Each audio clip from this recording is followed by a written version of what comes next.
최근 미중 갈등이 점입 가경 양상을 보이는 가운데 외교부 강 장관이 한미 동맹을 굳건히 하고 건설적인 역할을 확대하겠다는 원칙을 제시했습니다. 강 장관은 코로나 위기 속에서 국가 간 총체적인 국력 경쟁이 격화되면서 이해관계에 따른 경쟁을 넘어 국가 체제 차원의 대립까지 전환되는 양상이라며 국가 간 갈등을 조정하고 해소해주던 기존의 완충지대와 연결고리가 약화돼 가고 있다면서 미중 상황의 심각성을 시사했습니다. 현재 한반도를 둘러싼 미국, 중국, 일본을 비롯해 중국을 압박하며 총공세에 나선 영국, 호주, 캐나다 등 서방 열강들의 동향을 간략히 살펴보았습니다. 먼저 일본입니다. 한반도 위기가 고조되자 일본 아베 정권은 다시 헌법 개정을 거론하면서 미중 갈등, 북한의 도발을 이유로 추락한 여론에 대해 반전을 노리고 있습니다. 한미 간 방위비 부담 증액에 대해서 2년째 끈질긴 협상이 이어지면서 주둔한 미군 규모를 축소하거나 철수 가능성이 미국 관계자 내에서도 회자되자 일본 정부는 최근 코로나로 30%대까지 역대 최악의 지지율을 기록하며 조기 퇴진도 거론되는 가운데 기사 회생의 기회로 이용하려는 분위기입니다. 일본 입장에서는 한국의 미군 철수나 전자권 한국 이임 등은 한반도의 위기를 고조시키기 때문에 일본이 자국 보호를 위해 군사력 증강에 빌미가 되고 자연스럽게 헌법 개정에 힘을 얻어 미국의 설득력을 갖게 되고 미국 또한 일본의 무기 판매는 물론 일본을 통해서 중국 견제도 강화할 수 있다는 명분인 것입니다. 게다가 최근 중국은 1969년 미국의 개입하에 일본의 영토가 된 센카쿠 열도 주변을 자주 정기적으로 순찰하면서 미국의 심경을 건드리며 불을 지피는 상황입니다.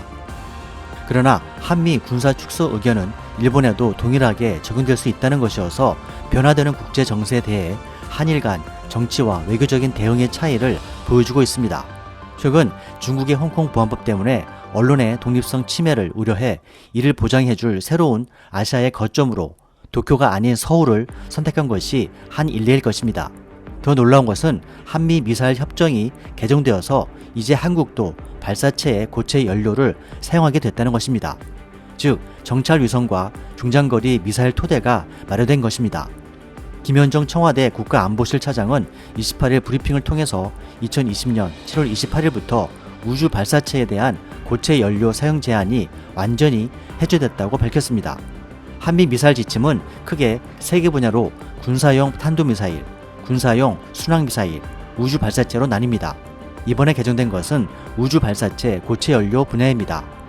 이 개정은 1979년 이후 4번째 개정으로 미사일 주권 회복으로 불리고 있습니다.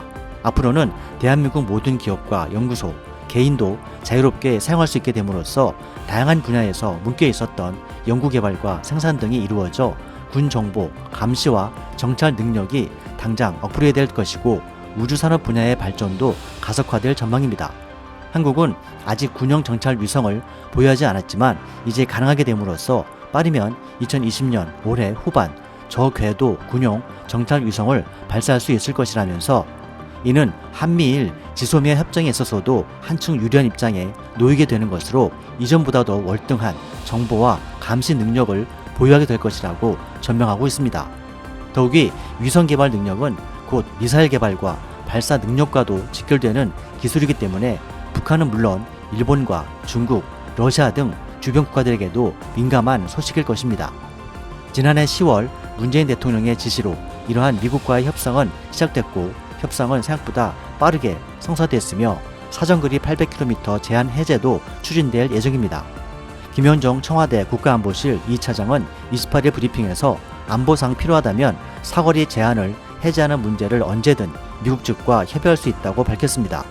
미국 측도 트럼프 정부가 애초부터 해외에 주둔하는 미군과 국방비 축소를 원하는 기조인데다가 미중 갈등의 고조 그리고 대선으로 경황이 없기 때문에 우방국인 한국이 한미 간 안보를 비롯한 다양한 협력을 적극적으로 타진하고 자주 국방력을 강화하는 것은 미국에게도 이롭다는 것입니다. 이러한 한미 간 협력을 지켜보는 일본은 달라진 미국과 국제 정세 속에서 한국을 정적인 빌미로 계속 이용할 수 있을지에 대해서 고민해야 하는 시대가 온 것입니다. 한편 중국 또한 서방의 열강들과 대립각을 세우며 진영 간 총공세가 뜨겁습니다. 지난주 미국은 휴스턴에 자리한 중국의 총영사관을 중국 공산당의 거대 스파이 센터로 간주하고 1979년 개설된 주미 총영사관을 결국 폐쇄시켰습니다. 그러자 중국 또한 맞불로 청두의 미 총영사관을 폐쇄 결정하고 25일부터 철거 작업에 들어갔으며 중국판 트위터, 웨이보 등에서는 반미 성향의 글로 들썩이고 있습니다. 이러한 와중에 미국 여러 지역에서는 중국에서 우편으로 보내져온 정체불명의 곡물 씨앗들로 인해서 농업 분야에 중국의 바이오 테러가 아니냐는 의심을 사고 있습니다. 28일 홍콩의 사우스차이나 모닝포스터에 따르면 최근 고객들이 주문하지도 않은 곡물 종자 소포들이 중국에서 발송돼 미국의 9개 주, 불특정 다수에 배달됐다고 보도했습니다. 라이언 퀘럴스 켄터키주 농업부 장관은 이런 소포 배달이 장난인지 인터넷 사기인지 농업 분야의 바이오 테러 행위인지 알 수 있는 충분한 정보를 갖고 있지 않다고 밝혔고, 루이지애나주 당국도 현재로서는 어떤 종류의 씨앗이 포장되어 있는지 알 수 없다며 씨앗이 이곳 농업이나 환경에 위협을 주지 않도록 확인할 필요가 있다고 밝혔습니다. 이러한 상황에 대해서 워싱턴주 농업당국은 씨앗을 받은 사람들은 땅에 심지 말고 정부에 신고해달라고 당부했습니다. 영국과 중국 간의 대립도 홍콩을 두고 더욱 노골화되고 있습니다. 영국은 화웨이를 2021년부터 본격 퇴출하겠으며 2027년 완전 철수시킬 계획이라고 공표했습니다. 영국은 홍콩 국가보안법 시행이 결정된 직후 강도 높게 중국 비판을 이어가며 홍콩 주민에 대한 비자 발급 확대와 중국 거래은행을 제재하는 법안도 서명했습니다. 이러한 영국의 결정들은 미국과 역사적으로 오랜 동맹국이면서 상호 첩보 동맹인 파이브 아이즈의 동맹국이기 때문이라는 전문가들의 의견도 나옵니다. 영국은 국가 안보 차원에서 보다도 정치적으로 미국의 편에 선 것이라는 분석인 것이죠. 파이브 아이즈는 미국과 영국, 캐나다, 호주, 뉴질랜드 5개국으로 구성되어 있습니다. 호주와 중국도 지난 4월 호주가 중국에 대해서 코로나 발원지 관련 조사를 촉구하면서 관계가 급속히 악화되며 유학생과 물자 교류 등에서 힘 겨루기로 팽팽한 분위기입니다. 호주의 스콜 모리슨 총리는 중국의 세계 패권 도전에 대해서 일본과 인도, 유럽 국가들과 연대 대응 체제 구축에 나섰으며 국민 여론도 모리슨 총리에 쏠리고 있습니다. 중국은 이러한 호주에 대해서 미국의 꼭두각시라며 중국 유학생과 관광객에 대한 인종차별을 비난하면서 얼마 전 호주산 보리와 쇠고기에 고율 관세를 부과하는 조치를 취했습니다. 그러나 정작 중국이 절대적으로 60%를 의존하고 있는 호주산 철광석에 대해서는 피하고 3.5% 비중의 보리와 육류, 유학과 관광에 대해서만 위협을 가할 뿐입니다. 하지만 보리에 대한 고율 관세 공격마저도 실제로는 최종 피해자는 중국 소비자일 뿐입니다. 칭따오 등 중국의 고급 브랜드 맥주 업체들은 맛과 향을 위해서 수년 전부터 호주산 보리를 선호해왔으며 중국 당국에 항의하는 사태까지 벌어지고 있습니다. 호주는 GDP의 20%만이 수출에 의존하고 있고 그 20% 중에서도 중국 의존도는 30% 정도로 전체적으로 6에서 7%에 불과해 호주가 미워도 중국으로서는 어쩔 수 없는 상황입니다.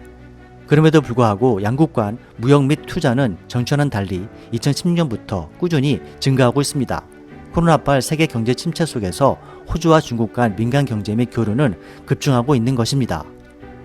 영국과 호주와는 달리 미국의 최대 동맹국이자 영연방국인 캐나다 정부는 화웨이에 대해서 말을 아직까지 아끼고 있습니다만 곧 강력한 카드를 꺼낼 것이라는 전망이 나옵니다. 최근 화웨이 회장의 딸인 멍한저우 부회장 구금 사건으로 캐나다 중국 간 외교적인 갈등이 깊어지고 중국이 캐나다인 2명을 간첩 혐의로 보복성으로 기소했기 때문입니다. 이렇듯 강 장관은 다양한 나라의 입장이 조율되는 다자의 협력 틀이 제대로 작동하지 못하고 그 와중에 국제기구 역할의 소외와 글로벌 공급망과 민간 교류 위축을 우려했습니다. 사소한 마찰도 격한 충돌로 확대되고 타협점을 찾고 협력을 모색하는 것이 더 어려워지고 더 높아진 강도의 대외적 도전을 인식하고 대비해야 한다고 강조한 것입니다.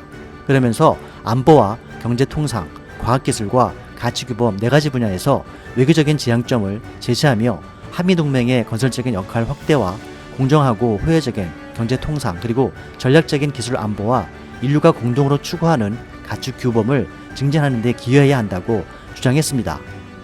전 세계적인 코로나 위협이 다시 급증세를 보이는 가운데 한국은 해외 유입을 제외하고 20명에서 30명 내외를 보이고 있지만 최근 일본은 하루 1,000명대의 확진자를 기록했습니다.